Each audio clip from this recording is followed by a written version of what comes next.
Kepner-Trago training course. And that would certainly develop the problem-solving skills in your organization.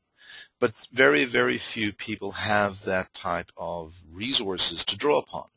So if you want people to become better problem solvers, you have to be sneakier.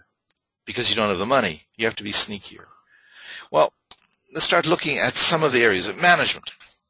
Okay, Lee Iacocca says it's the ability to make decisions. I happen to agree with him there. The ability to decide to do something. I had a guy work for me years ago, and he was a brilliant analyst. He was very, very good at what he did. But when it actually came down to making a decision, he was incapable of doing it. It would boil down to, well, we could do A or we could do B.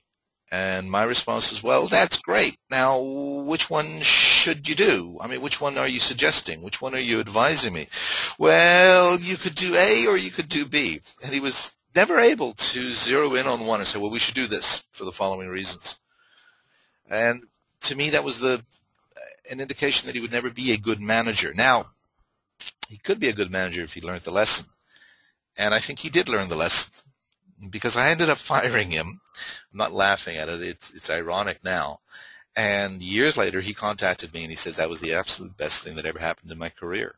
It made it very, very crystal clear to me that making decisions was important, and that unless I could do that, I was of little value to anybody. So how do you create an organization that is more capable of making decisions? Well, it ties into a couple of other things. Let's go into the next stage, but they're related. Leadership. Now, Ralph Nader makes a statement. Now, I understand something about these the quotations I'm using. I'm not suggesting for an instant that any of the quotations under the titles are the best quotations